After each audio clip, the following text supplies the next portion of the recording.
Thank you.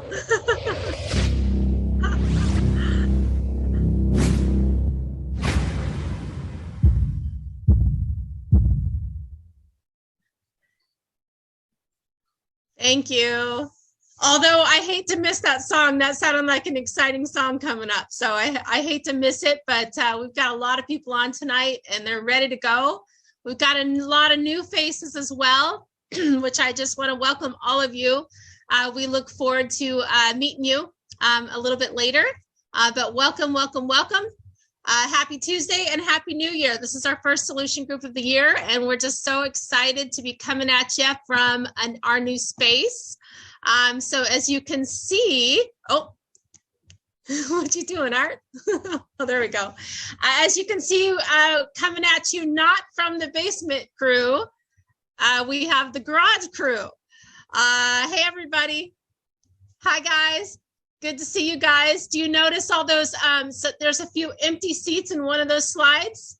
We look forward to the coming weeks and being able to invite some of you family members there live with the garage crew. So we're looking forward to that, and just stay tuned in the coming weeks. But for now, it's great to see all the rebuild crew there for now. So. We have, before I move it over to Becky, let's go over to, we have, I'm searching the screens. I'm looking for Travis. Here we go. We have got a special thing happening here. Travis and Liz from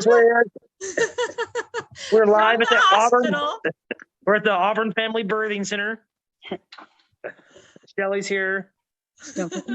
And we are going to do this birth live for you guys tonight. No, we're not. We are going to do it live. We are not. What? Okay, well, we're going to bring you updates. At least. Yes. Me and Art wanted to do it live. They're shutting us down just like everything else. So I'm going to get off of here, and thanks for everyone.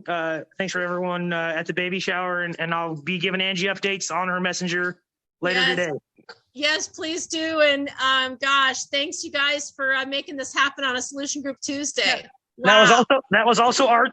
Art put that together for you guys. So you're doing it right. You're doing it right. Okay, goodbye. Can't wait till baby Nicole is coming. Yes. So we can't wait to hear. Awesome. All right, guys. Okay. Yeah. All right, let's get them muted. We will look forward to some updates from them, and then let me find Becky. There's a lot of screens tonight that I'm navigating through here, but let me go over to Becky. Hey. I think I'm unmuted. I think, yep, you are. You're good. You're good. We don't have a ton tonight, but what do we have, Becky? We have all the best people. Yes. What do we have? Yes. What do we have? What do we have besides the new baby coming? What do we have as far as announcements? What do you got for us, Becky? Well, we are getting back to business here. So super excited to start at Mom's, well, we've called it Mom's Coffee Forum, but anyone and everyone is welcome to come. And it's tomorrow. It's every Wednesday at 11 o'clock on Zoom. You can get the link from Angie. You can message her, or you can email Angie at battlefieldaddiction.com or Kristen at battlefieldaddiction.com and get the link. And so for all you new people, what we do is we talk about, we discuss the subject from tonight, and we talk about what's going on in our lives and maybe with our addicts, whatever we feel like we need to talk about. So we'd love to have you. We're going to start getting together in person, hopefully soon when we get over this whole COVID bump, and maybe like once a week, once a month. And then, but we'll still do Zoom so that everybody can participate. And I think that's all I have, unless I'm forgetting something. No, I think that's it. Yes. Yeah. Ladies, join us tomorrow morning, 11 a.m. And as Becky said, we have always called it Mom's Group. We didn't mean to leave anybody out, but we really realized that was leaving some people out. So if you're an aunt, if you're a grandma, if you're a girlfriend, all the ladies, all the ladies are always invited. Wednesday mornings, 11 a.m. Definitely join us for 1 hour. It's a lot of fun. So It's fun. hopefully we'll see you all. Oh, wait, Angie, Yeah, I forgot to yeah. mention that our potluck that we had. Yes. Thankfully, before this whole Omicron hit, we actually got together in person at Arts Rebuild Recovery there in Kent and had a great potluck with all the moms. And it was so great because there's so many people that I've gotten to know a little bit, you know, just on Zoom, but it was wonderful to see everybody in person. And so I'm voting that we do that more often. For Yes. sure. It was really fun. So next time. Yes. We're going to work on Come that. join us. We're going to work on that this year. So we'll just get through this stuff we got going on right now, but just stay tuned for opportunities for in-person, for moms group, for solution group, for coachings, for workshops and other things. Stay tuned. Sweet. Thank you. Awesome. Thanks, Becky. All right, Garage Crew. Do we got Kyle Munkers over there to give us some comedy before we get started? Yeah, we do. We got Kyle Munkers to, oops, let's remove Becky from the spotlight and let's go over to Kyle Munkers. We got Kyle over here. He's a manager over at Rebuild Recovery. If you're new, you're in for a treat. He brings us our comedy every Tuesday. So take it away, Kyle. Okay. Test volume. Okay. You can hear me good, yes? Yes, yes. Okay. Well, I wanted to dedicate this first of the year solutions, to my dad. He's a roofer. So Dad, you're up there.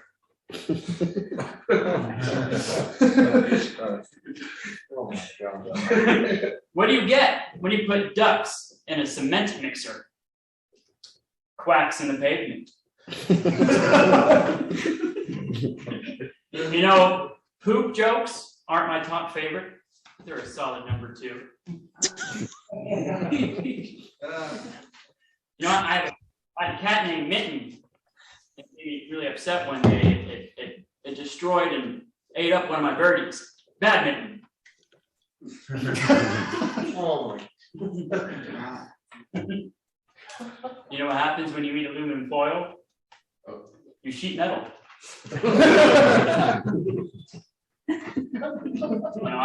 I like to imagine that the guy who invented the umbrella was going to call it umbrella, but he hesitated. I had to take an Uber the other day. An Uber. As we were going to the destination, the driver said, I love my job. I'm my own boss. I get to choose my hours. No one tells me what to do. I said, that's great. Now take a left. Somebody asked me to name 2 structures that hold water. I was like, well, damn. I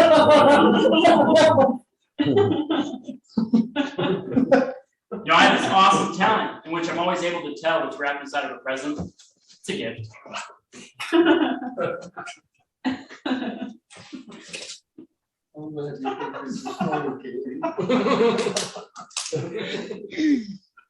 Better?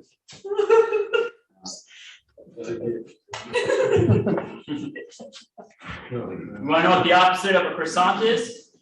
Opposite of a croissant. Jay knows this one. A happy uncle.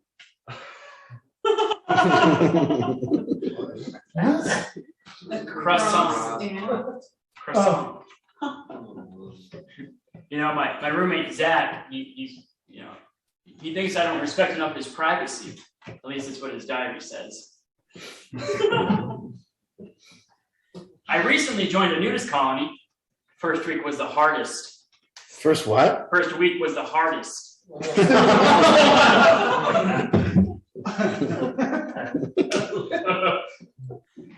I have this friend, and he gets mad every time I shorten his name to Dick, especially since it's art.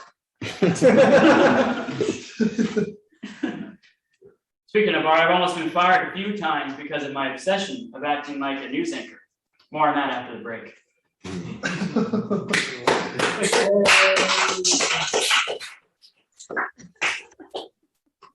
Thank you, Kyle. Thank you so much. All right, everybody. Everybody is muted, so that's normal. We'll have the opportunity for sharing in just a little bit, but let's hand it over to Art. Are you ready? Yeah, I think we might have to move this. This delay is very distracting. So I can get it off your screen. can you just blank that screen out right now? All right. Well, no, that doesn't work either. Go ahead. No, go ahead, put it back up. Put it Or back you up. want that? Yeah. You need a visual. I can't, yeah.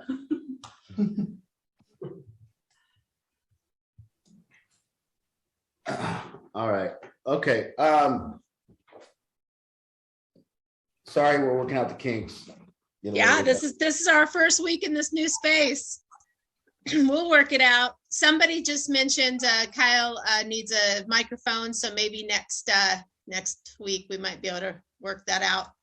How's the Wasn't sound? that sound still? I think it's good. Okay. Yeah, I think it's good. Well, if anyone's new tonight, or if this is your first time, you're kind of entering into, it's a good break, or it's a good time for you to join, because it's like kind of the first time we've been back this year, and kind of a new mission for Solution Group in my eyes. And we've been doing this for 11 years now, and well, I have been doing this helping addicts things for 11 years. And one thing that I've come to the conclusion of is that that won't help. I need to see that. Okay. Yeah, That's the way. that's better. Who was that? Okay. One thing I came to the conclusion of after this work of doing this for 11 years is coming to the conclusion that we can't really prevent drug use, and that's not what we do. That really people don't come to me because I'm going to help them not do drugs. It's more of a scenario of teaching people how to get what they want out of life. Hold on, let me work this out. This is not. Yeah, I do hear a little bit of weird, some sort of dragging kind of sounds, like something's dragging on the cement, or. Sorry, guys, we'll get it. Yeah. You can hear the noise? No, I can Okay. hear you. All right. Something about the room here. We're working it out. The way I'm trying to do this talk in this room is very distracting. It's tough to get my bearings, so I'll get it here in a second. Yeah, do you hear that? That I'm hearing like a scraping. Like, is somebody's feet maybe moving along the floor, fidgety, something like that, maybe? Nico's chair, maybe? Yeah. There. Is that it? I can fix that. All right. How's that, Ange? I think we're good. Okay. And there's more people rolling on here, so it's good. People keep coming. So, all right, here we go. We're just going to kind of slow down here. I'll get started in a sec. Yeah. I got the TV right in front of me, so I keep looking at the TV, and then so it's getting tough.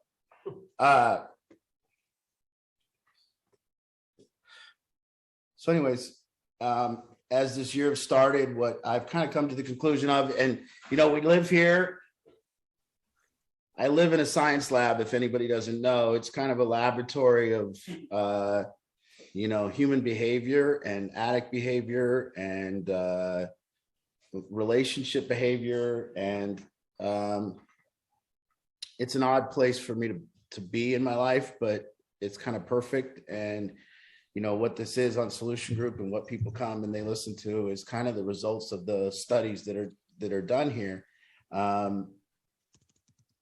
And really what I've come to the conclusion is that people don't come. Yes, they had a drug problem, but as they come here, whoa, this is just not working on the setup. What's going on?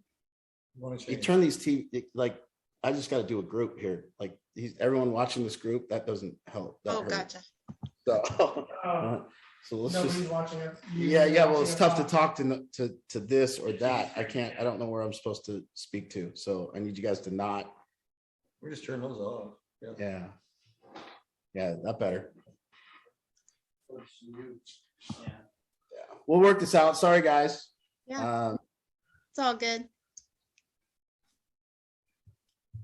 Anyways, so let's get down to business and what comes about and what has come about over this time and what we've learned and what's shown up for me is the biggest thing that we have to deal with in our life when we stop using drugs is we have to relate. We have to relate to life. We have to relate to people. We have to relate to our jobs. We have to relate. And what a relationship is this thing, and defining it in the terms of what I want us to use here, what we use here is a relationship is the space between us and something. So whatever that something is, whether that's your job, a game you're playing, a person that you're with, your coworkers, your boss, whatever it is. And I think this is universal right now, is that there's just this, Can you still hear us, Ange? Yeah. My gosh. okay. We're really having technical difficulties tonight. Sorry, guys. Okay. So there's this universal thing that's going on in the world right now, and it's everywhere. And I think one of our biggest problems in the world right now across the board is relationship.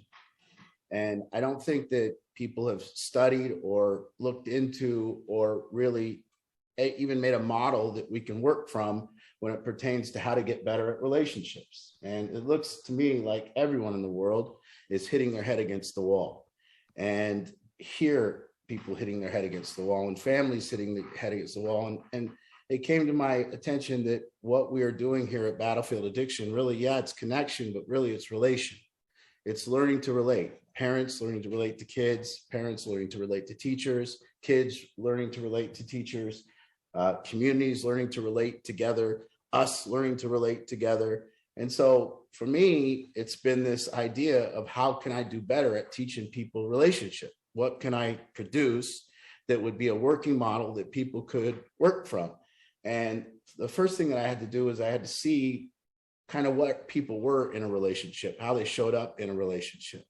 And so I started looking at this laboratory and I seen it for the most part, everyone that comes to me and you know, I've heard, I challenge a lot of things that are in recovery. And one of the biggest things that I've always heard in recovery is I've always heard people say, you cannot control what people do to you. You can only control how you respond. You cannot control what other people do. You can only control how you react and how you respond. And I have to challenge that. And I know people might not like that, but I have to challenge that. I don't think that's true. In fact, I don't believe that we can use normally what we aren't in control of is how we respond. What we aren't in control of is how we react. And we become these in that kind of phrase where we say, I can only control what I do and I can't control what other people do. I can only control what I respond. It seems to me there's kind of an arrogance there that other people behave poorly and I can only control that I respond to the poor how I respond to other people's poor behavior. And it seems to me there's a superiority there that people kind of use. Like I behave great all the time and I can't control how other people behave. I can only control my tremendous behavior. And I think that's untrue. I think that when we react to people and we respond to life, we really don't have control over it all the time. It's very tough. So sometimes we don't react how. So people say you can only control how you react. Well, then why would we ever react poorly? Why would anybody, if they have control over how they react to respond, why would anybody ever react poorly? But you see, we don't. We react poorly all the time. We respond poorly all the time. We respond poorly to other drivers. We respond poorly to our critics. We respond poorly to store clerks. We respond poorly at the bank. We respond poorly at meetings at work. We respond poorly all the time. So why would we do that if we had so much control over it?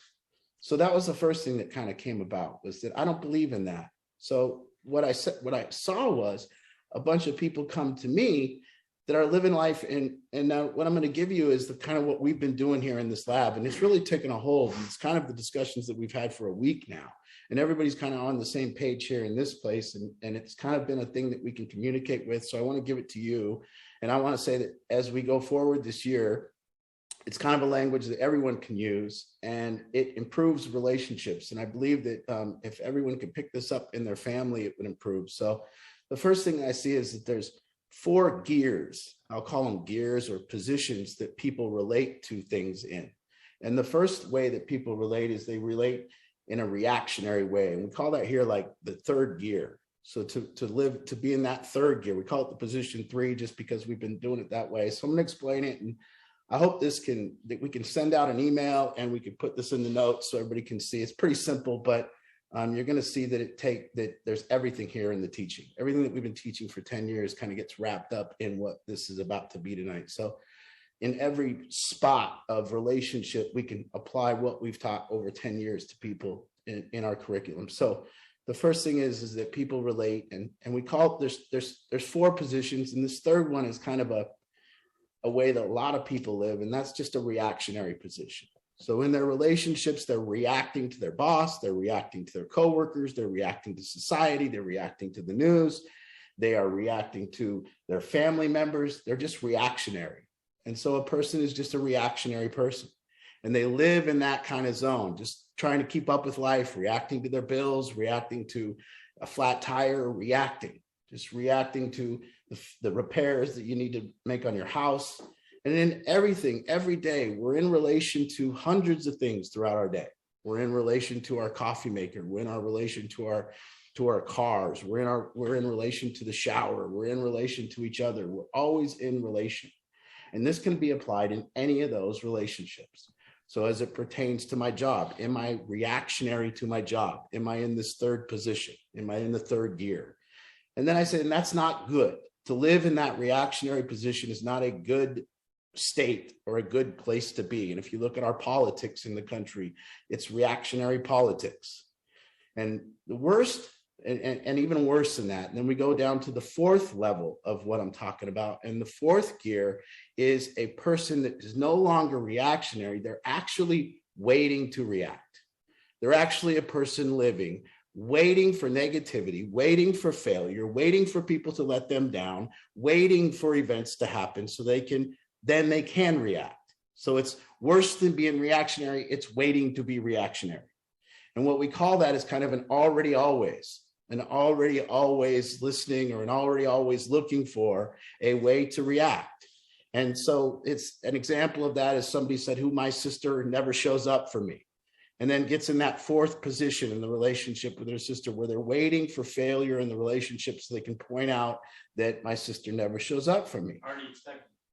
Already expecting it. In this 4th position, so the 3rd position is reactionary, and the 4th position is this waiting to be reactionary, this wanting negative outcomes, wanting it to rain so you can honk it, wanting it to rain so you can complain about the rain, wanting people to not show up for you so you can complain how they don't show up for you, wanting your boss to criticize you so you can say my boss was critical. It's the victim position. It is a lockdown recipe for failure. You will not have a happy life, but your rightness, your righteousness will substitute for happiness. And you will start, it's a clever strategy to continue to fail, but never be at fault. And that exists in this 4th position. So these 3rd and 4th positions are mainly predominantly what gears people come here in. They just come here in those gears. And as it moves on to the other side, the good side, what we want from people, and the first good, the position 2 that we like, the 2nd gear, is a person who initiates. So we initiate in our relationship. We take responsibility for the relationship. We initiate change in the relationship. We initiate context in the relationship. We say, this is what I want out of this relationship. This is the outcome I'm looking for in the relationship. So it's an initiator, somebody who initiates. Now, in the 2nd position as an initiator, there's things that have to be done to initiate a relationship. And this is called the posturing phase. So it's when we start the relationship and We have to earn what we're calling around here. And I've seen the kids use it and everybody's using it. It's something like respect, but we're calling it something else. We're calling it equity. It's where you're gaining equity in the relationship, where you're actually conducting yourself in a certain manner to gain respect, to gain equity, so that you can set the context of the relationship and maybe possibly move on to the first position. And the first position that we're trying to get to is called a creator or a leader. And so you see, we want, and in life, what we're missing right now in the world is we're missing people that take responsibility and initiate and create and lead. And so people want to be a creator or a leader. They all want that first position, but not many people are doing the work of initiating a relationship to actually earn that first position, conducting themselves in the manner that somebody else would respect them enough to listen to them, to actually get their lives kind of sorted out, maybe get yourself a 750 credit score, something like that, maybe earn the right, keep your word. And in the initiation phase, what you learn about initiating relationships is that you actually have to do a lot of work on your own life to gain equity. You have to have value as a human being. You have to keep your word. You have to show up for people. So there's 4 positions. And what we're suggesting is that happiness comes from the second and first position. And then unhappiness is in the 3rd and 4th. And it's very simple. We're not by the way, we didn't talk about happiness coming from outcomes. We talked about how you're living. So what we're talking about here is not outcomes. We're talking about how you're living. And so in tonight, what we'll just talk about is a little bit about what happens in this initiation phase, or when we're initiating relationships. For the most part, what I've learned now over this whole model for myself and how I've been using it for the last couple of weeks since it was created is that I'm losing in the 3rd and 4th positions, whether I'm playing poker, whether I'm driving, whatever I'm doing, as long as I'm in the 3rd position, which is the 3rd position is a reactor.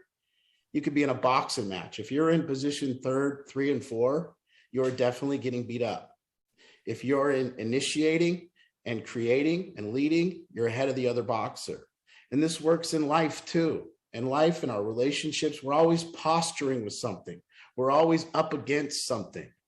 And here in a person who's willing to initiate a relationship, I want you to understand that there's has to be a level of commitment there. You have to understand that whatever context that you want, whatever thing you're trying to gain out of the relationship, whatever position you're trying to put yourself in, whatever you're trying to get done, that in that initiation, all your relationships, you're going to have to decide, what are you initiating? What do you want? Love, connection, equity? You want to tell people what to do? You want to get a job done? There's all kinds of things that when you're in that 2nd position as an initiator of a relationship, you have to decide what you want first. What is the context of this relationship going to be? You're going to go meet a community leader. What do you want? What is the outcome you're looking for? You need to decide that before you go. The other thing that happens when you force yourself in this initiating relationships position is you have to have forethought. You have to think. The most valuable thing that I've seen these people in this room have to gain, or the thing that they have to gain in their life, is forethought. That means that you are actually sitting, considering your responsibilities, considering what you have to do to affect change on the other person, to consider what you want of a relationship, and then consider what type of human being you have to be to get that, and then to look at yourself. See, the other thing is this. The other thing that's come about for me, guys, is that I've been doing this for 11 years, and I no longer believe in self-improvement. I no longer believe in self-awareness. I believe that if we were on the planet alone, it would be very difficult to improve. I believe in relationship awareness. I believe in relationship improvement. I believe that we measure who we are by how we relate with whatever it is that we're relating.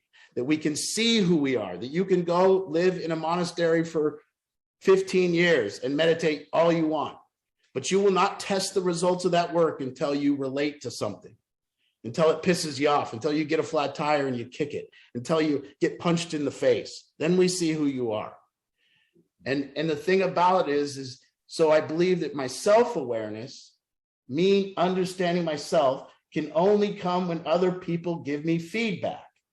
So my improvement in life can only come through the feedback that I gain as by being an initiator in my relationships. And if I stay in gear 3 and 4 and be a reactor and be a complainer and wait to react, what I will avoid is feedback. I will protect myself from anybody giving me feedback, because where I will sit is as a complainer, and I will sit in my righteousness, and I will blame everyone else for my life. But if I can sit there, I never have to put myself out there to gain the feedback that it would take to improve. But when you become an initiator of a relationship, you go into this with forethought, and what happens is you try to set a context or a direction of a relationship, and you go and you fail. And what happens is whatever thing you came up with to say to the person, they don't want to hear it. They reject it. They tell you all your faults. So what you do then, if you stay committed and if you stay the person that you're trying to be, the person that's trying to get to be a leader of other human beings, a creator for somebody else, what you're trying to do is when that failure comes, the opportunity comes back to take the feedback and look at yourself and see why you fail. So you initiate, fail, initiate, fail, initiate, fail, initiate, fail, tweak, look at yourself, change, tweak, look at yourself, change. And then all of a sudden, one day you don't fail. And now you've moved, and you can move to this first gear, which this first gear is a human being granting you the right to create for them. A human being grant you the right to give you ideas. See, most people go to work and their big move is either to complain about the way it is at work, or their big move is to say they're one bright idea. And guess what? The idea gets rejected wholeheartedly. And they don't understand that that's because they suck. They don't understand that if your idea gets rejected at work, there's only 2 reasons. You suck or your idea sucks. That's it. There is nothing else. So people go from initiating an idea right over to reactor, and then move down to complainer. Nobody ever listens to my bright ideas. And then about a week later, some other guy says the exact same idea. And because he doesn't suck, everyone listens. Because he has equity, because he has respect, everyone listens to his idea. And people go to work every day wondering why no one will listen to their ideas. But they will not goddamn take a look at themselves. They will not go home and take responsibility for the fact that they suck. They will not go home and say, that's because of the way you deal with your coworkers. That's because of the snotty fucking email you sent. That's because of the way you act.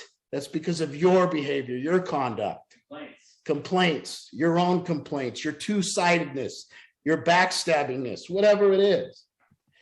And so again, I want to come out this year and I want to say, we're going to learn to relate. And how many people are relating to each other from the 4th position? How many families are relating from position 4? How many families have already figured out how each other suck and are just going to family things, predicting the suckingness of that family thing, waiting to react, waiting. You go and you look and you see your brother doing the same shit he always does, and you look around and you go, see, I told you he'd do it.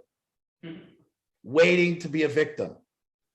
And in a world right now where we are filled with victims and heroes, not creators and leaders, not initiators, not responsibility takers, we are filled with 2 populations, the victims and somebody who has no dog in the fight, but for some reason joined some fight they shouldn't even be involved in to stick up for some person that they shouldn't even be sticking up for. And that's what's going on, and that's how people are relating. And you see, we're in an absence of responsibility. We're in an absence of a person but this growth, self-awareness comes through feedback. If you got no feedback from other people, if everyone just told you were great all day, they're probably lying. And by the way, you would never improve. And a human being that cannot change will not accept feedback. They will not accept it. Everything is someone else's fault. They've lived the same life for 40 years, and they don't understand that when they put their ideas out there and people tell them to get screwed, and they don't understand that that's a reflection of them. And so this kind of model that we can talk about, what position are you relating to your loved one in? Are you in the fourth position? Are you in fourth gear, just waiting to react to their negative behavior? Are you in third, just kind of trying to keep up with life, reacting to your flat tires, reacting to your bills, reacting to your paycheck, reacting to the loss at the casino, or reacting to your partner, reacting to the person you're supposed to be in love with? Or have you done something called initiating this relationship? Do you understand the context? Have you even stated the context of the relationship you're in with the person? Do you even know what you're doing? See, the context of most relationships is, I want to be right. That is the context of almost 100% of relationships. I want to be right, and I want to prove the other person wrong. And as soon as I prove the other person to be wrong enough, I'll quit the relationship. Whether it's my boss. Now, there is another position. There is a neutral position. There is willing follower to a leader or a creator. Somebody that has a vision and you get behind their vision and you back it and you go and you stick up for it. That's another position outside of the four. But again, for the people here, we have four that we're working from right here. So my job is to take you from the fourth position, a human being that's waiting to react and be a victim to life, waiting for negative outcomes so you can say, see, there it is, to a person who says, no, I initiate my life. I create. See, what happens is we can't control when we're reacting to life because we're too busy getting hit in the face. And when we get hit in the face, we complain and we whine and we yell and we scream and we have anger and resentments. And those build. But we can control what we're initiating. We can control when we're initiating life. So it's actually the opposite. It's not that we control our reactions. We control what we initiate. Now, after we initiate, they might have something to say, give us feedback, and now we're in a position of reacting. Unless you've done enough forethought and accurately predicted how they were going to react. Then you can have something to give back to their rebuttal. So being in this initiation phase and setting the context really gives you this idea of forethought. Well, when I say this, what are they going to say to me? Then how am I going to come back? And what am I doing this for? Am I here to help this person? Am I here to make them better? Am I here to improve them? Am I here to fall in love, make them fall in love with me?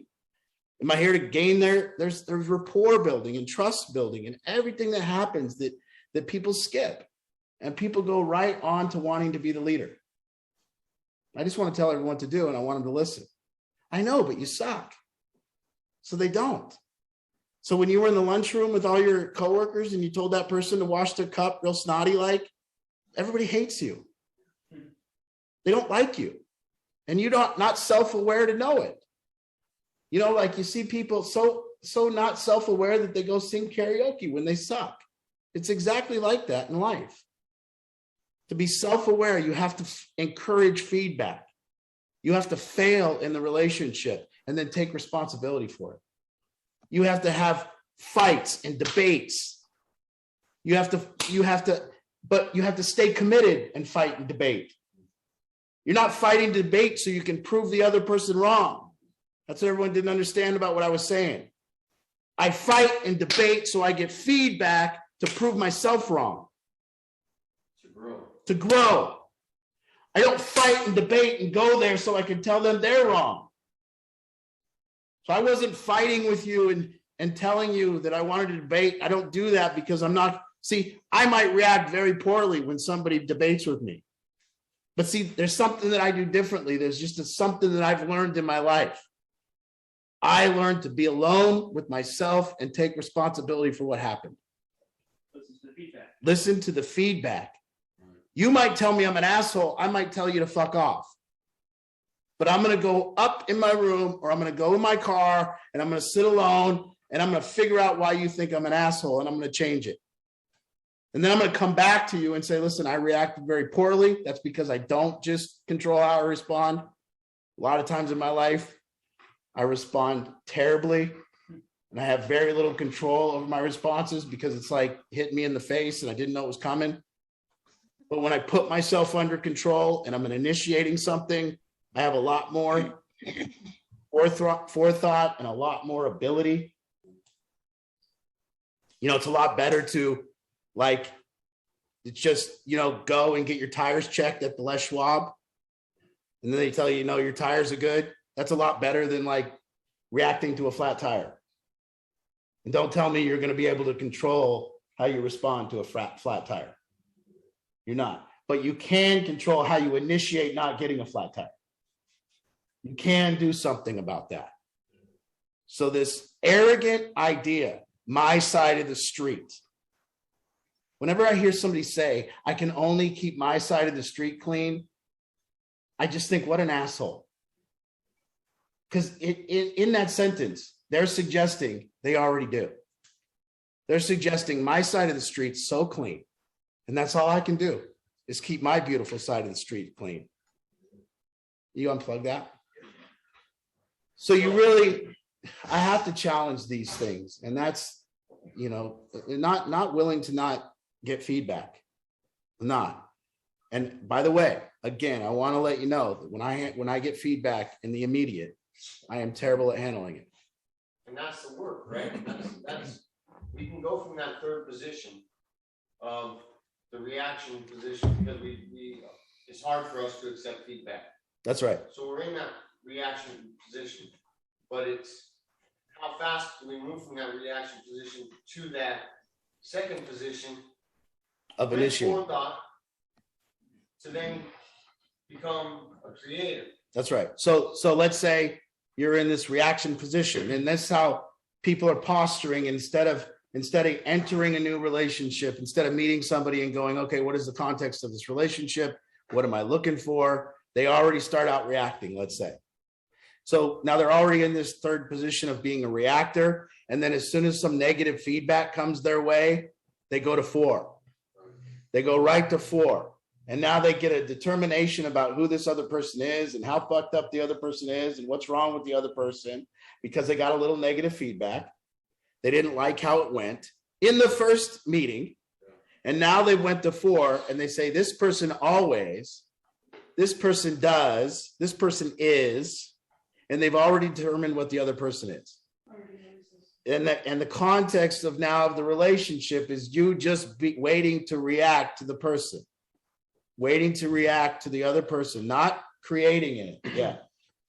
So would you go and say that it's possible to go from a 2 to a 4?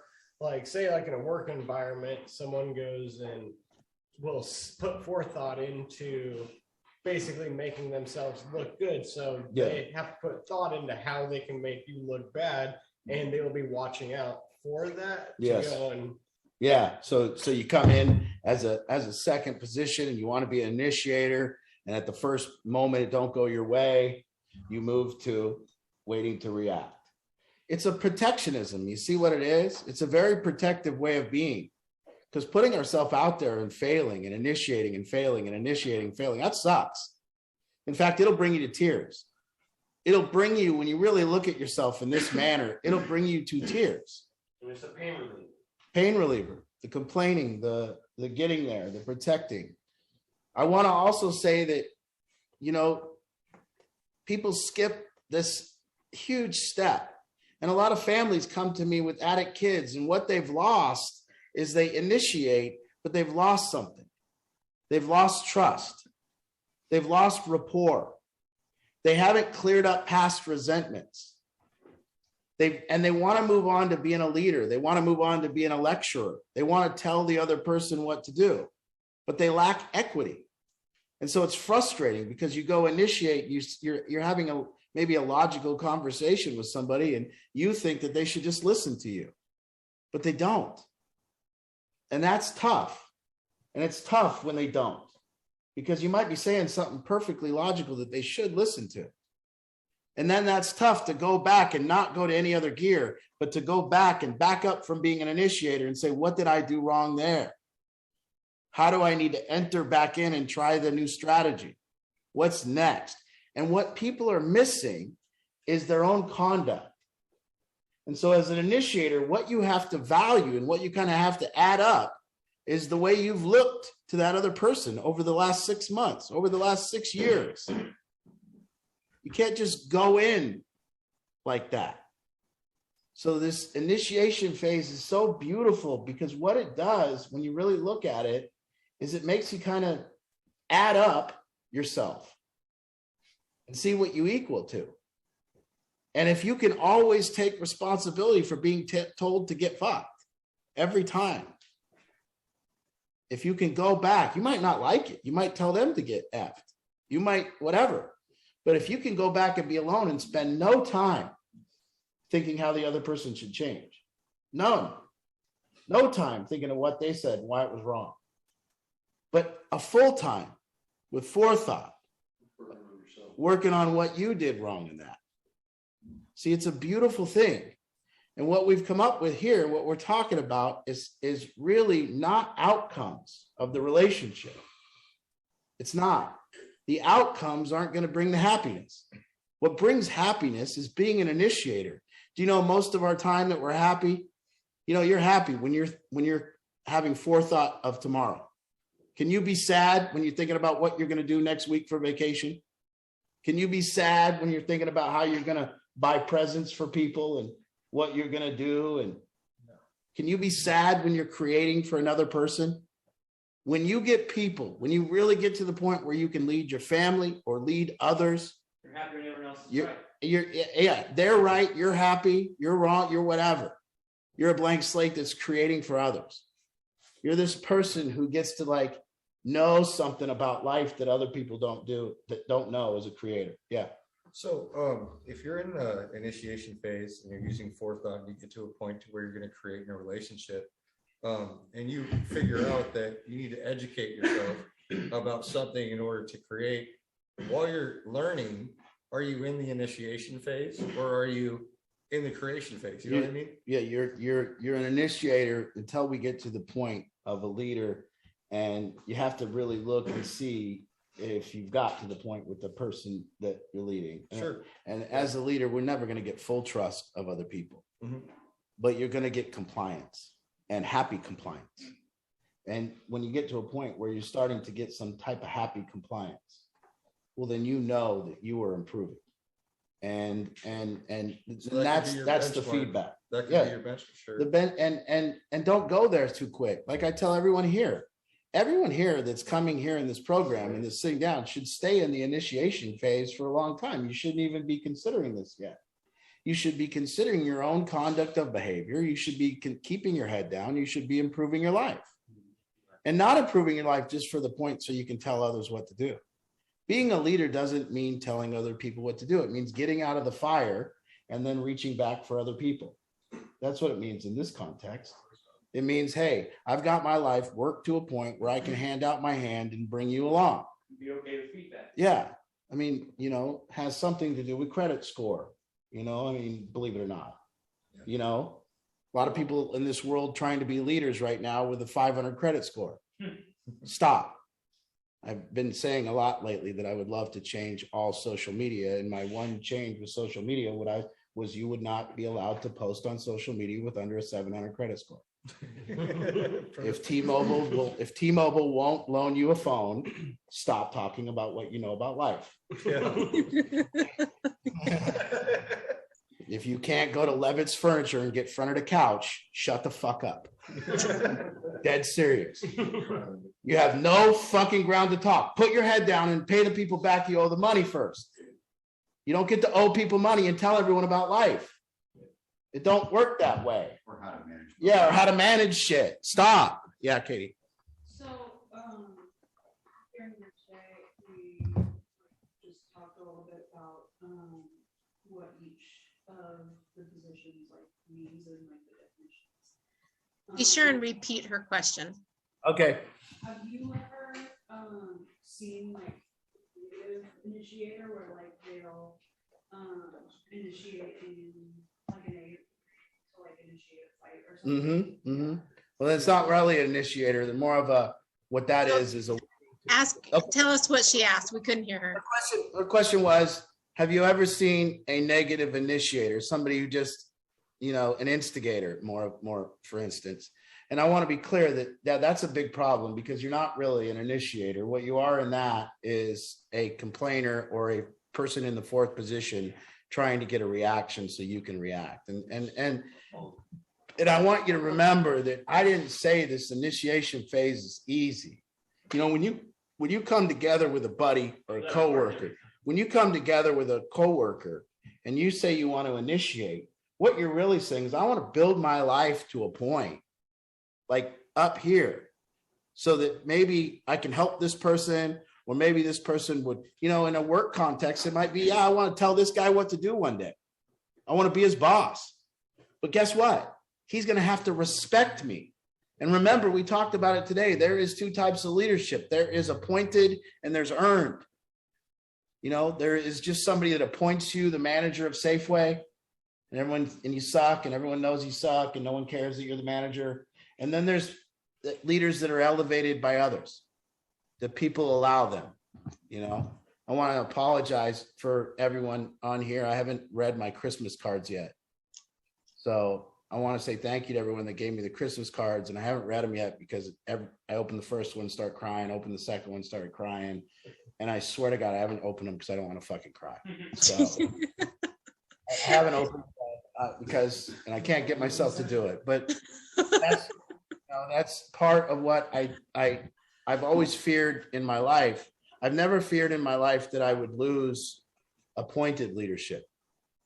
I've feared in my life that I would lose natural leadership, that I would make people would lie about me, or make a mistake, or I would do something that I would lose my ability to make a difference in people's life. And that's why I conduct myself better. And that's what it should happen in the initiation phase. You want to lead others? Good. You're going to have to improve your life. And that's what comes about when you realize that. And when you take responsibility for why the relationship isn't going your way, it always ends up back on you to improve. And what a beautiful thing. What a beautiful thing to take on as a human. You mean I can control other people's behavior? Absolutely. Absolutely. 100%. I have more control over what people do here than how I respond to what people do. When I first heard about all these 4 steps, it really reminded me of my mom. She's always been somebody who has been like a host to parties, and just thrown a really good party, and everybody's really trusted her with being able to throw a party. She's always initiated how she was going to do it, and Mom's got it, and put forethought into throwing that party. Yeah. And then when the party came, or get together, or birthday or whatever it was, get together, it turned out amazing. Yes. Right. Always. Yeah. Thought of everything. She was just such to the point where people actually trusted her to now say, "Hey, will you throw these parties for us?" Right. Right. Right. Will you? And it was just such a good. And think how happy your mother's happiest times and our happiest times are when we're in position 1, when we're in the creator position, when we're actually, you guys, I tell all you guys here, and I talk about dating here. So I tell them, a good man would be creating a good day for another woman to take him out on a date. And that's something you just don't see men doing very often. And to be happy enough to, really sit there the night before a date, don't show up and ask her what she wants to do, but actually go, this is what we're doing. I got you.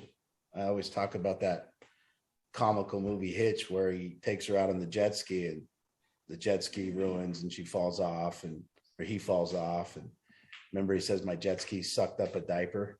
That was pretty funny, because they were in the New York, or whatever that river is, and the Hudson. Yeah. I think my jet ski sucked up a diaper, Yeah, Logan. So, okay, so you're saying if you want to be like an initiator and change your life, like you got work to do. Yes. Right. So which means like work on your equity. Yes. Kind of thing. Yes. Okay. So if I come across somebody that's doing that work and they're trying to be an initiator and change their life, but they don't have that equity, and I'm like not wanting to follow their leadership, like where does that put me? Yeah. Okay. Again, he had a good question. He said, if I come across somebody that is also an initiator and they're working on their life, but they're not there yet to tell you what to do, or you're not really wanting to follow them, right? Yeah. Is that like, does that mean I'm in step 4 because I'm already like, Yes. Yes. And it's doesn't matter. Like never in this talk did I tell you it matters where somebody else is. In fact, when you know these 4 positions, you can tell where the thing is that you're relating to is. So you can look and see, am I dealing with somebody who's waiting to react to me negatively because they already know, they've already got ideas that that's how I'm going to react? That's a lot of information to know. That's a secret. Because if you know that, you can change everything. That's easy forethought. This person thinks I'm always this. Well, I can just be this. Whoa. So then, you know, somebody's in position 3, they're just a reactor. They're maybe just shy. They're maybe just whatever. And they're just a reactor. And you know, they're just sitting in position 3. Well, how can you do that? You just prove yourself. You just say, hey, come on. You don't, you know, what it is that we learn in this thing about liking people and not liking people is equity comes from one thing, really, our response patterns to life. So what people respect about us is the way we respond to negative things. You ever see how beautiful it is when somebody gets criticized and then you watch that person get criticized and they respond beautifully? And they go, hey man, shit, you might be right. But we never can do that with ourselves, can we? Somebody's criticizing us, we're like, you're a piece of shit. Right? Yeah. You know, so really getting to the point where we learn that our equity comes from how we respond to life, and that people are watching us all day, every day, do everything. And so, you know, where you're at with that person, I would ask you, and I want you to consider this as an initiator, you first have to know what you're initiating. What do I want? For instance, a parent can say the rapport with my kid has just gotten way out of control. We're not on the same page. Why? Why is my kid not following my leadership? Where do I need to improve to get my kid to follow my leadership again? I mean, maybe it's a parent who cheated. The kid knows they cheated, and now they're doing drugs, and the kid won't listen to the parent anymore because he says you're a cheat. Doesn't have the equity. The parent don't have the equity. Maybe it's anything like that. Maybe the dad hits the mother. Maybe mom and dad fight all the time. Whatever it is, you have to see that you're losing equity. And people wonder why the kid isn't listening. You know, that happens here. And so what you have to do in that is you have to stop and you have to go, how do I restore this? How do I get my equity back? And maybe it's a conversation. Hey, I'm sorry for cheating on your mother. Hey, I'm sorry, this did happen. You're right. But I'm done listening to you about it. You know, I mean, I've seen mothers of addicts. I've seen mothers that were addicts handle it great. I've seen them see their kid and their kid's still mad at their mom for being an addict, but the mom's like 4 years sober. And I've seen a very powerful mom before go, you know what? Shut the fuck up about it. Yeah, I did that, but I haven't done it in 4 years, and you can just shut the fuck up now about it. And it worked remarkably. The kid did. You know, but the mom didn't operate from guilt and shit. And hey, I did that, and you're going to get over it. Now we're going to worry about you. Stop worrying about me. And it was great. And then I've seen people operate from guilt forever. Oh, mom, my kid's mad at me. I'm going to take him to the store. Get him the toys. Yeah. So even a parent gaining their equity back saying, hey, this is what you're going to fucking do. I don't care what happened. So in that initiation phase, you with that other guy, stop worry about where he's at, what gear he's in, just for one purpose, because you're going to initiate. You need to know what gear they're in. Are they also an initiator? When I come up against another initiator, there's a mutual respect. Hey, this guy must have his life in order. He wants to respect. I want to respect. He wants a relationship. I want a relationship. Well, now we're posturing. Now maybe I don't want to lead that man. Maybe I want to stay right there. I don't want to lead everybody. Yeah. You know, maybe I want to respect him. Maybe I ask him some questions and go, hey, how did you get more money than me? Yeah, or like you said, you just get behind that man. Yeah, maybe I follow his vision. Yeah, or maybe I prompt him to lead me in some way. You have to know what you're up with. You have to know what, again, this beautiful thing we're doing here. We're relating to life. We're relating to our clothing. We're relating to our dressers. Are you reacting to your dresser? Or have you looked and seen if it's going to fucking fall apart or not? Are you reacting to your car, or are you taking care of it? Are you reacting to your relationships, or are you taking care of them? What are you doing? Now, by the way, this isn't about better than. This is not, I'm sitting here teaching you something that I'm saying I'm better than. I'm not. And it's not about self-improvement. It's not about better than. I have been in all 4 gears today with tons of different shit. When I'm relating to this person, I might be in gear 4. And I know that sucks. I got to get myself out of there real quick. With this person, I might be in gear 1. With this poker game I'm at, I'll tell you, poker is where this came about for me. I'm sitting at the poker table, and when I am in 3 and 4, when I am reacting to the other players, I'm losing. And when I am creating and leading the other players, I'm crushing their souls. And that's how it is. So, okay. Well, we're going to open it up for questions and comments now. We got 20 minutes. Katie? So is it possible to like have a hard time telling if somebody is like masking what like role they're in? Like for instance, if they are in 3 but they're like kind of showing that they're in 2. Yeah. You'll only see that over the commitment to the relationship and how they show up, and everyone will kind of out themselves. Yeah. And Which means they're not going to show you that they're not going to react in front of you. yeah. And the understanding of somebody being a reactor and you being in a relationship with somebody that's in a reactor. Well, how are you going to conduct yourself with somebody that's a reactor? Where are you going to try to pull them to? Because you don't want them sliding down into 4 with you. So you better start gaining their trust. You better start producing equity. You better start gaining respect, or they're going to get the 4 with you. And guess what? When they get the 4 with you and they're waiting to react to you, they're talking a lot of shit too. That's why I like what you said about how this all ties together, because it really does. It ties together just like you just said. When you guys both are seeing eye to eye with each other, and you both are on that common ground that we Values. about, Yes. and those values, we're both now creating. Yep. And in the initiation phase of any relationship, what we are posturing with is the other person's values. Right. We are sitting there posturing. You're not going to lead me unless you're a valuable person. So you're not going to lead me unless you keep your word. You're not going to lead me unless you don't break, unless you have some type of equity, unless you, don't lie, don't cheat, don't steal. You better have integrity or you're not going to lead me. And that's what we're saying to everyone. And the fundamental problem with our society right now is people have been appointed leadership positions that have not earned it.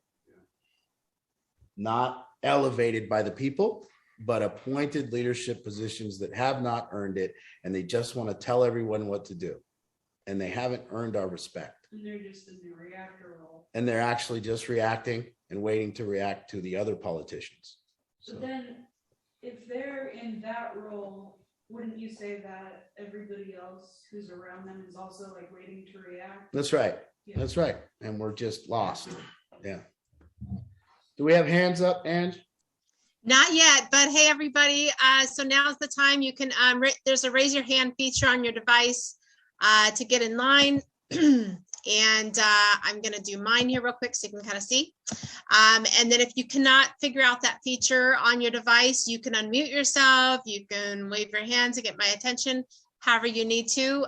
We'd love to take any questions, any comments. You new people, we would love to say hello and welcome you. There's a few new families on tonight. I see Tony and Lynn Goretti. Nick's parents are on. Hi, guys. And then I see Glenn and Michelle. We have a consultation booked for Thursday. Hey, guys, if you guys are willing to say hi, we'd love you to unmute yourself and we'll say hi. And anybody else would be fantastic. So we've got about 15, 20 minutes to go here. So we've got lots of time for some great conversation. So, all right, Glenn, you've unmuted yourself. So I assume that was on purpose. So let's get you up on spotlight. Hi, Glenn and Michelle. I can't see him. Hi, guys. Hi. Thanks for letting us drop in this evening, and we're looking forward to our consultation on Thursday. Yes, fabulous. We can't wait to meet you. Is your face blurred on purpose? Oh, no, there you are. No, it's the camera's smart, and it takes the best looking person first. So that's I see. Okay. A smart camera. I haven't heard of that one. yeah. So nice to see you guys. Really looking forward to meeting you in person on Thursday. Yeah, unfortunately, I think he's going to be the only one there that day, just because of work schedule, and I think he just got that one scheduled before we really had a chance to connect. But he wanted to get that scheduled, so. Yeah. Well, maybe let's connect tomorrow and see if we can arrange a spot that works for both of you. It'd be fantastic. Yeah. We'll connect tomorrow and see. That'd be great. We'll get you an ASCP and get you both together. It would be much preferred. I know all the other families here that have been for a consultation, they can vouch to say both of you together would really be ideal. So it's not a problem for us to reschedule and figure something out. So I'll connect with you tomorrow and we'll figure what works out with your schedule. That'd be great. Sure. Thank you. Okay. Yeah, you bet. You bet. Awesome. All right. Who's got a question, a comment, anything? Any kind of feedback is great. So I wanted to grant everyone or give you a language or a way that we can actually get some work done this year. And I've never really repeated a group before. This has been, and this is the first time anything's really took hold to the point where we're working with it, like Clay here, and everyone is, and everyone in this room is really taken to this, and we're really thinking it's going to be kind of something, and because it's a roadmap for everyone, and it really illuminates this idea that you could possibly be in your life waiting to react to life, and you've gotten to a point where you've already kind of got a story about life. And you're now just kind of, what we say is somebody's just kind of living into their story. Life is fill in your own complaint, and then you're just looking for those complaints. And really to change that and move the dial, it takes getting out of that fourth position and really initiating your own life and initiating everything that you do. And then understanding if it doesn't go your way, to stay out of one thing. You just have to stay out of blame. And if you can stay out of blame and just stay right there with strategy, it's strategy fail, strategy fail, strategy fail, strategy succeed. Work on me, self-aware, feedback. And with every failure comes feedback. And it's beautiful. And it just keeps working that way. And as long as you never become a reactor or never, really realize that you are going to be a reactor. You're not always going to be having your guard up. You're not always going to be forethought, but you definitely don't want to be in the fourth position, because that assumes for sure failure. It just won't be your fault. And so really seeing that it's clear. And then understanding how you relate as families, and really look at anyone on here and tell me how many family members you're in the fourth position with. Tell me how many family members you live in the third position with. Now, who on here in the last week has initiated a change, has initiated a different context? I'm working on it with my own family, so it's not that I'm good at it. I just know when I'm bouncing in and out of which ones. And I know what position leaves me happy. And I don't care if if a mind that is thinking about tomorrow, not with worry, but a mind thinking about tomorrow with forethought is also a happy mind. and a mind that's thinking about his family or her family with forethought, how I'm going to make it better, is also a happy mind. And a mind who is complaining and thinking about how people suck and how I'm going to react to their suckiness is an unhappy mind. And it seems just so clear. What do you want, Jaden? Please? What do you want? It just seems very clear now. What do you want out of life? And that's what we're here for. I want you guys to know that I'm not here to teach these kids to not do drugs. I can't do that. If they're not using, and I'm not going to take I'm not going to take the credit. I'm not, if they don't do drugs, and I'm not going to take the responsibility if they do drugs. But what I'm here is to teach you how to get what you want out of life. That's what I want to do. And by the way, if you do drugs, you won't get anything you want out of life. So that's just a given. You know, it's a given that if you're sitting in this room, you don't want to do drugs. So if you end up doing drugs, it won't be because you didn't try things. It'll just because that's just how it showed up for you right there. So that's not my job. And I think people in treatment take too much responsibility for people doing drugs. There's nothing I can say or do to make somebody not eat Oreos if they want to eat Oreos. And there's nothing I can say and do to make a man not cheat on his wife if he wants to cheat on his wife. And there's nothing I can make a man do to not gamble if he wants to gamble. And there's nothing I can do to make a man not do drugs if he wants to do drugs. Has to occur to them stuff. Yeah, but hopefully I can give you some information about the way that we live a life, that we get what we want. And inevitably, hopefully that results in you not wanting to use drugs because you got the things you want. And hopefully maybe you can get a taste of what creation is like, what it's like to create a room like this, what it's like to have a vision for something and then bring it true, what it's like to say, I'm going to make chili on Saturday and here's who's going to be there. And here's what we're drinking with the chili. And here's what we're eating with the chili. And then on Saturday, everybody's eating your chili. It's beautiful. And creation is when the ultimate high. Self-expression, creation. I'm not going to tell you that it's good as heroin, but it's pretty good. You know. Yeah. All right. Questions? No questions out there yet. Just got comments. So again, a reactor is in a position 3. Most people live their life from the reaction position, just reacting to their family, reacting to relationships, kind of behind. Worse than that, people move and kind of solidify failure by locking in to be awaiting to react. Can't wait for a negative outcome so I can be this way. And then we're saying those two suck. And we're saying, let's just move over and we're going to initiate context. We're going to make our life better. We're going to build rapport and trust with people, eventually getting to the point where people would grant us some type of leadership. I always say to people, I want to be the guy in the room that decides what we watch on TV. Now, there's a caveat to that. I want a lot of people in the room. I want to decide what we watch on TV, and I want everybody to be happy watching it with me. Because a lot of leaders want people in the room watching what they want. They don't care if everyone's happy. I care that everyone's happy. And what that means, and what I'm trying to get across to that, is that's called enrollment. If you can get people to watch what you want to watch, and then you enroll them in the vision of how it's good, they will enjoy it. And I think people need that vision with their families. And I think that's what people want. I think parents want to enroll their kids to come over and do what they want to do and celebrate each other, and your mom having the vision of the family gatherings. That's what we need to get back to. But we've skipped this really, really important step of rapport and trust and initiation and behavior. And we've yelled and screamed and fought each other and said you're a piece of shit, and then expect the other person to listen. And it ain't going to happen.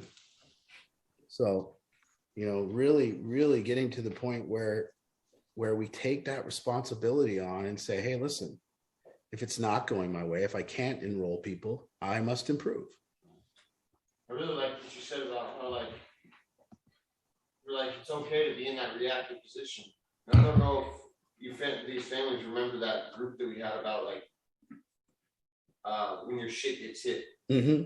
It was almost the exact same thing. When you're in that reactor position and your shit gets hit, it's almost like, how fast can we get back out of that position?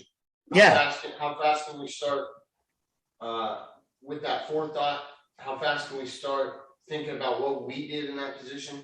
Yeah, I think families across America right now should be in their homes fist fighting. But I think after the fist fight, what makes a difference is that the people fight in the family could go back to their own rooms and come out and apologize and come out and say, hey, I reacted terrible. But listen, this is now let's calm it down and let's talk about something. Let's get somewhere. And I think that that's the problem. Is everybody's playing nice. Everybody's politically correct. Everybody's trying to not ruffle feathers. And that's what I tried to bring about, which I did in our last solution group when people logged off. I wanted feathers ruffled. You know what? Don't react to me. You want to change me? Lead me. I'll do it. Talk to me. I'll listen to feedback. I will listen. But you better come with something, because I'm not easy to lead. So, and I'll fist fight anyone, but that doesn't mean I'm going to leave mad and resent you. It means, hey, we just worked some shit out. And now in our life and families right now, shit needs to be worked out. We have two in line. Oh. Okay, go ahead. Wait, Katie. Sorry, no, it's so good, but we've got Donnie and then we've got Allison. Okay. Okay, go ahead, Donnie.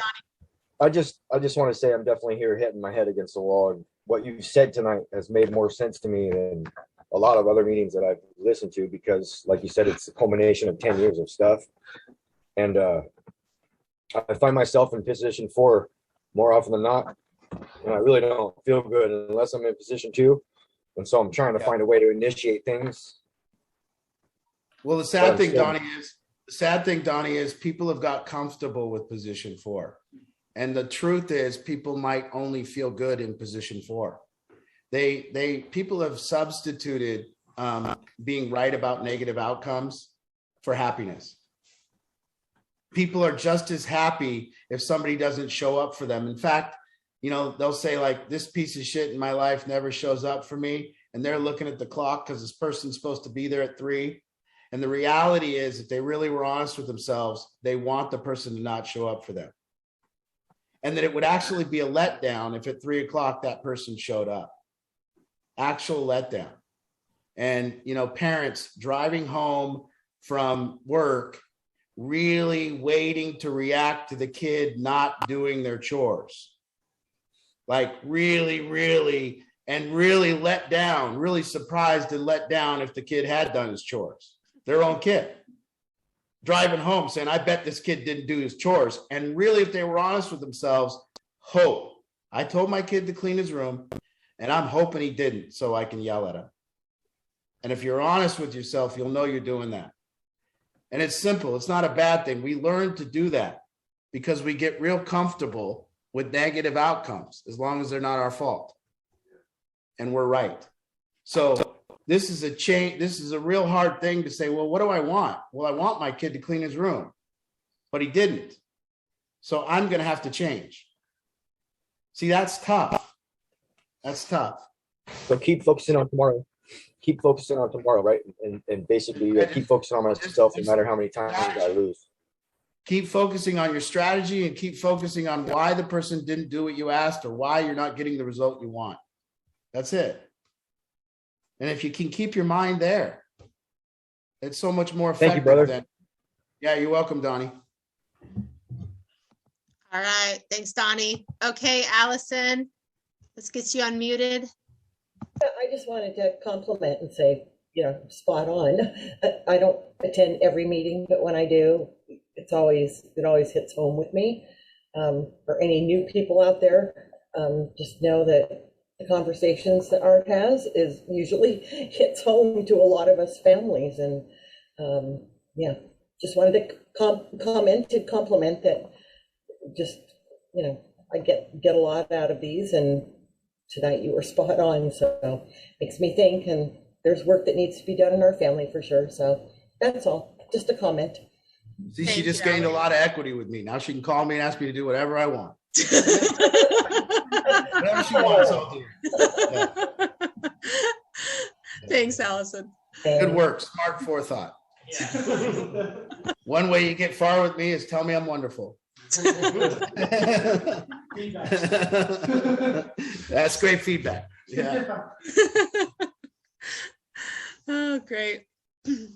Oh, we just have a couple minutes left. If there's one last, anybody, there's still time to raise your hand real quick. Katie, another one? Katie's got another one. All right, go, Katie, go. Okay. We were able to hear her last time, so if she was speaking louder, that helped.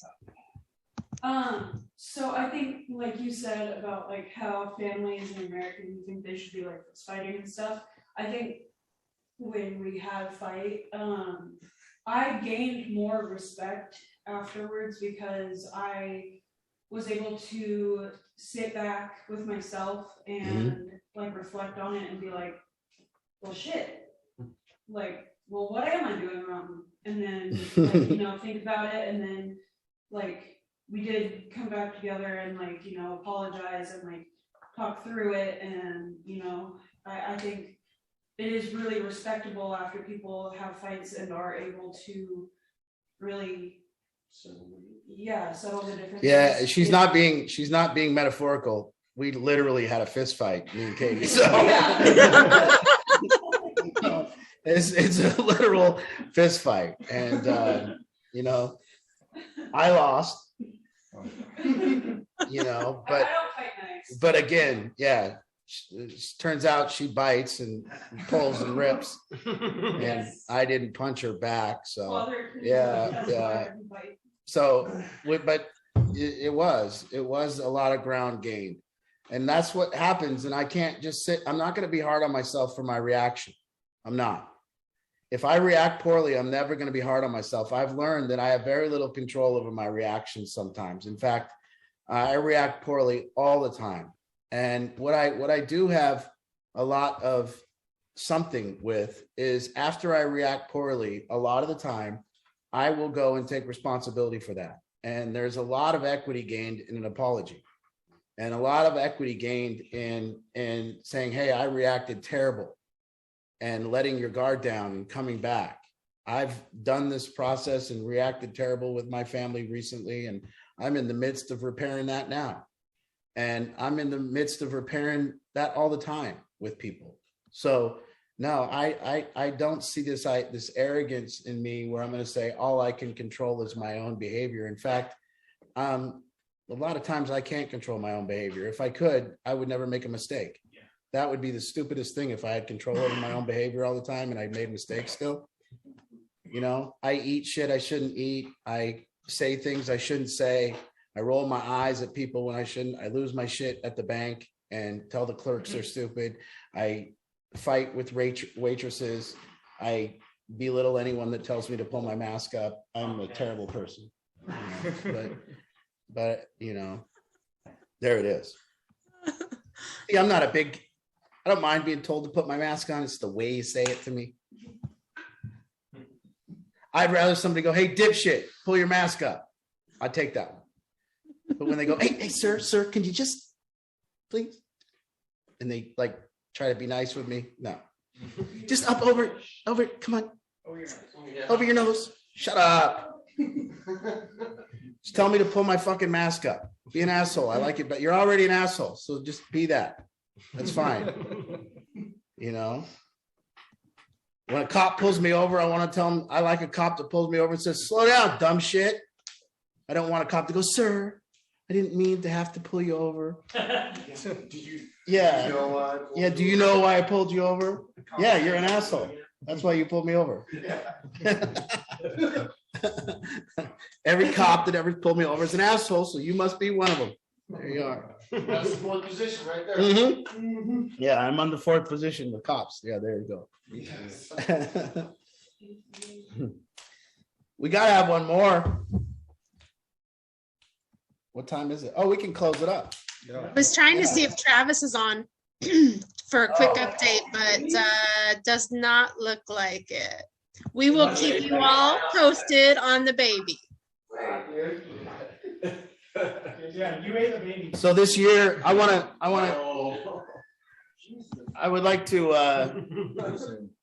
I like to kind of close it up, and this start of the year, and this year with solution groups, whether it's live and whether it's whatever. What I want to initiate and what I'm asking of people is that you stay. That, you know, I'm not saying that everything I say isn't true. And I've been talking on this thing for like 7 or 8 years. So I've done over, I don't know, 350 live solution groups. I don't know how many, but a lot. We used to do two a day. So probably like 600 solution groups. And everything I say is, in fact, it's not infallible. And, you know, if it's not going your way a night on here and you don't like what I have to say, raise your hand and speak to me. And I will speak back to you. And it's not here. I'm not here not accepting feedback. And I just want everyone to know that I put this out there with relationships for everyone. And if you find yourself in the 4th position with me, we're in trouble, because you're already going to look for the failure here in what we're doing. And that's a waste of time. So I'm asking you to initiate with me and stay with me and commit to this relationship so we can do this family work this year, and the work that we're all doing. And now we kind of got a language to talk to. So really quick, are you are you in the 4th position of somebody who's waiting to react? Are you in the 3rd position of reacting? Are you in the 2nd position of an initiator? Or are you really gaining that perfect, like, kind of balance with somebody and getting to the point where you're an initiator and a creator? If you're in a good relationship with a person, you might be both to each other. It might be so balanced that you allow one to be the leader one day and one to be the leader the next day. It might be that beautiful. It might be so this one leads us when we go on a hike, and then this one leads when we go to the football game. Might be something like that. And that's some pretty good balance. So I just wanted to recap those, and we'll put that out in an email to everyone. We'll type up the notes for tonight, and we'll kind of give us all something to work off, and the moms something to work on. And it's really a simple formula, you know. Initiate, fail, and change who I am. Initiate, fail, change who I am. Initiate, fail, change who I am. Initiate, succeed. And I don't see anything that can be argued about that. And so that's how we work. And again, you know, it's an honor for me to have you guys show up and be able to, like, kind of lead us in this or whatever this is. And I don't take it lightly. And so thank you all, and we'll see you next week. Thanks, everybody. See you next week. Good night. Good night.